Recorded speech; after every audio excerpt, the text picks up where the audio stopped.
بیانیه اکثریت پارلمان ایسلند شامل 32 نماینده از 63 عضو پارلمان.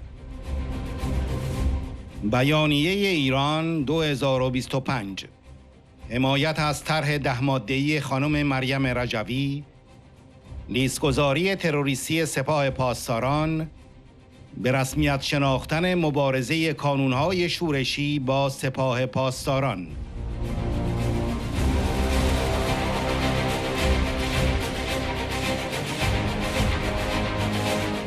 امضاکنندگان شامل 3 رئیس کمیته و 2 نایب رئیس پارلمان و 6 وزیر پیشین در دولت ایسلند. وضعیت حقوق بشر در ایران مایه نگرانی عمیق است. دست کم 1000 اعدام توسط رژیم ایران در سال 2024 صورت گرفت. کمرشکن شدن حزب الله و سقوط برق‌آسای دیکتاتور سوریه این رژیم را به شدت تضعیف کرده است. تجربه سوریه نشان داد رژیم‌هایی مانند حکومت‌های تهران و دمشق برخلاف آنچه تبلیغ می‌کنند در معرض سقوط هستند.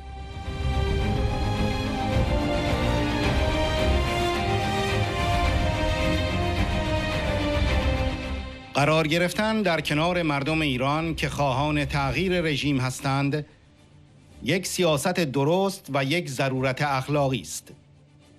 مردم ایران و مقاومت سازمان یافته آنها باید در کانون یک سیاست اصولی در قبال ایران باشند. مردم ایران در قیام 1401 هر گونه دیکتاتوری چه سلطنتی یا مذهبی را رد کردند و خواستار یک جمهوری دموکراتیک شدند.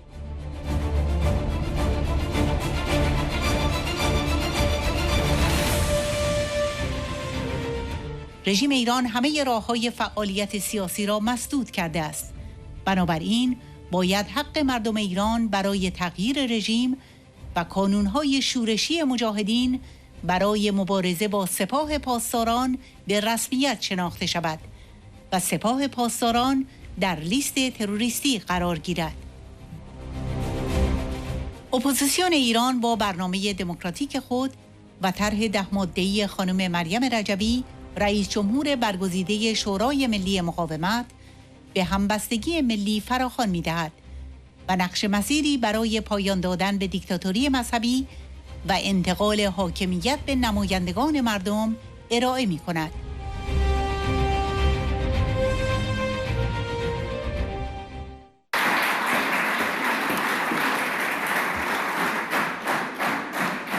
Dear all, change in Iran is not a question of if, but when.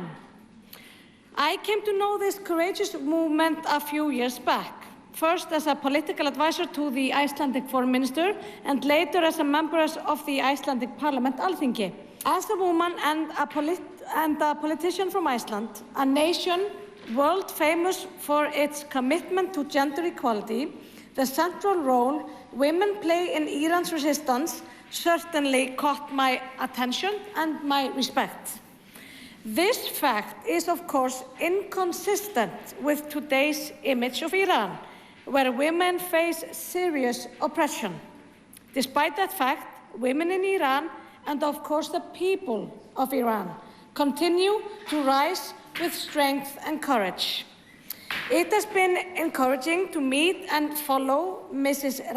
Rajavi's work and her plan, her roadmap to Iran's future, emphasizing freedom, democracy, gender equality, separation of religion and state, and a non-nuclear Iran.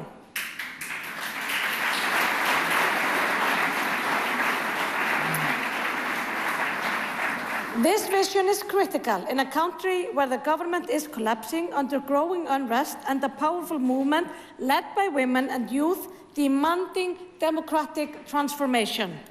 Today, we honor the brave young people within Iran who stand defiant against the regime's brutality. Their sacrifices are dismantling the atmosphere of fear, reinforcing our duty to amplify their voices internationally. I want to use this opportunity to highlight the case of Esran Faridi, a student from Tabriz, sentenced to death simply for supporting the cause. I have given him and his fight my political support, trying to draw global attention to his horrible situation.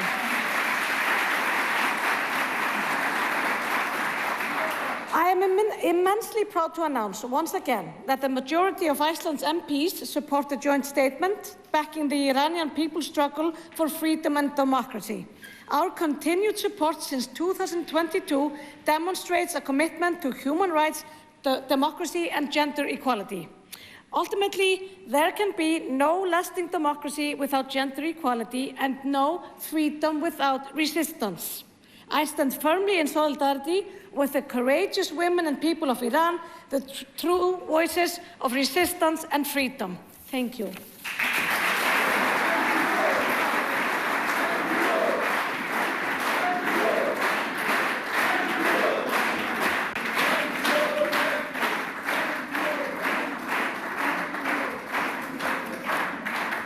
Dear President-elect Madam Rajvi, esteemed colleagues and friends of freedom, which is what we all are. I'd like to begin my remarks to pay a tribute to a good friend of ours and a great supporter of the Iranian resistance who just passed away. This is Mr. Kimmo Sasi from Finland, who for decades was my good colleague and friend through our work in the Nordic Council and our several other different fora. As you know, he was a regular visitor here with us on this occasion, and we dearly miss him. He was a great guy.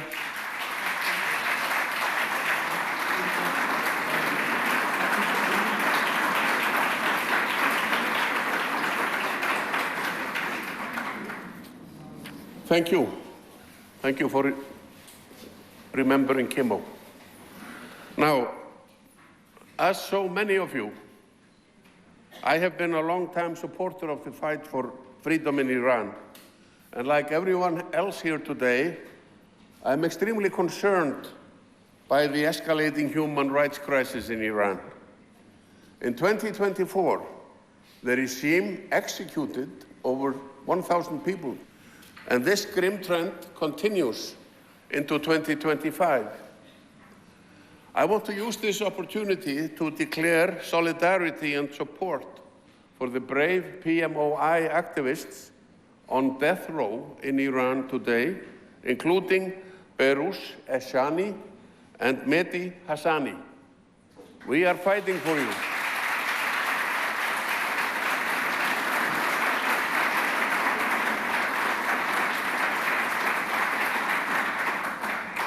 The Iranian people have shown immense courage, rejecting both monarchical and religious dictatorships during the 2022 uprising and continuing to resist despite brutal crackdowns. Their demand for democratic and secular republic is clear, and they deserve our support in their fight against oppression.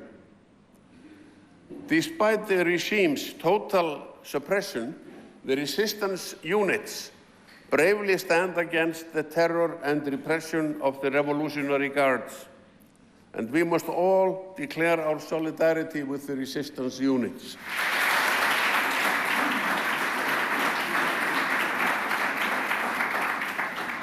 We are committed to supporting the Iranian people and their efforts to establish a secular republic based on human rights, gender equality, and free and fair elections, as well as the other points in Madam Rajavi's 10-point plan.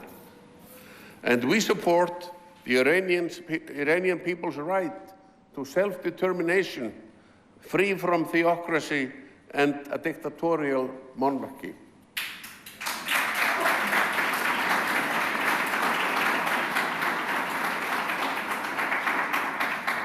We advocate for a future where Iranians can choose their government democratically, rejecting all forms of dictatorship. I urge the European Union to take decisive action by blacklisting the IRGC as a terrorist organization, which is what it is, as we have demanded and several has been demanded in several European parliamentary resolutions.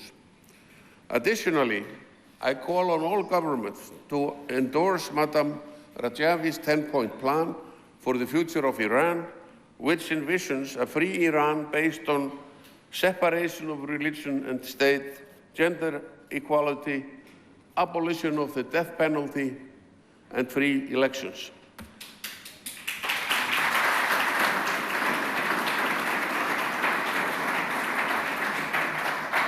This plan, which has already been supported by over 4,000 parliamentarians and more than 100 former world leaders, offers a roadmap to a democratic future in Iran and lasting peace in the region. I am proud to be among the former leaders who have endorsed the 10-point plan. And I want to personally appeal to our leaders in Europe. It's time to end 4 decades of appeasement of the Mullah regime. It is time to stand united with the Iranian people and their organized resistance movement as they bring about a free Iran.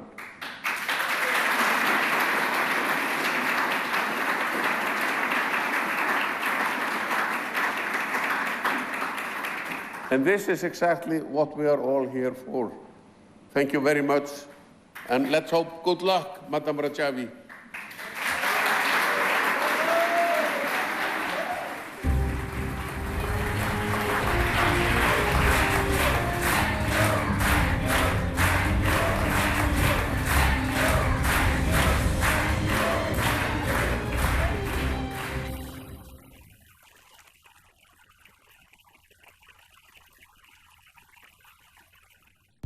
بیانیه ایران 1404.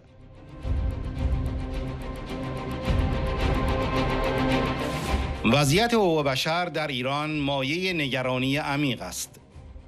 دست کم 1000 اعدام توسط رژیم ایران در سال 2024 صورت گرفت. قانون موسوم به حجاب و عفاف نه تنها در صدد اعمال حجاب اجباری، بلکه یک کنترل همه‌جانبه پلیسی بر جامعه است. این درست در نقطه مقابل اپوزیسیون دموکراتیک رژیم است که در پلتفرم خود نه به حجاب اجباری، نه به دین اجباری و نه به حکومت اجباری و به کارزار نه به اعدام پراخوان می‌دهد. یک مؤلفه دیگر استراتژی رژیم ایران برای بقا، اتکا به گروه‌های نیابتی و تسلط بر کشورهای منطقه است. کمرشکن شدن حزب الله و سقوط برق‌آسای دیکتاتور سوریه این رژیم را به شدت تضعیف کرده است. تجربه سوریه نشان داد رژیم‌هایی مانند حکومت‌های تهران و دمشق برخلاف آنچه تبلیغ می‌کنند در معرض سقوط هستند. مماشات و سرمایه گذاری روی آنها هم نقض ارزش‌های دموکراتیک و هم از نظر سیاسی و اقتصادی خسارتبار است. قرار گرفتن در کنار مردم ایران که خواهان تغییر رژیم هستند یک سیاست درست و یک ضرورت اخلاقی است. مردم ایران و مقاومت سازمان یافته آنها باید در کانون یک سیاست اصولی در قبال ایران باشند.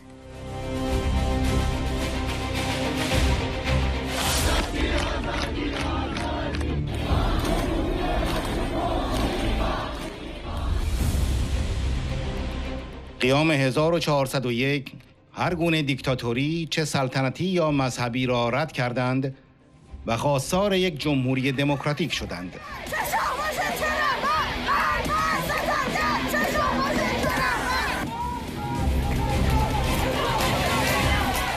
خواستی که با تحریم کامل نمایش انتخابات ریاست جمهوری بار دیگر بر آن تأکید کردند. اعتراضات مردمی و فعالیت‌های کانون‌های شورشی به طور مستمر تشدید شده است.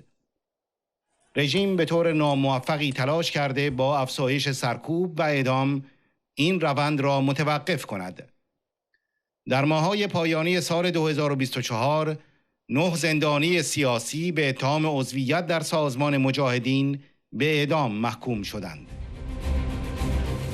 با توجه به اینکه رژیم همه راه‌های فعالیت سیاسی را مسدود کرده است، باید حق مردم ایران برای تغییر رژیم و حق کانون‌های شورشی مجاهدین برای مبارزه با سپاه پاسداران به رسمیت شناخته شود و سپاه پاسداران در لیست تروریستی قرار گیرد.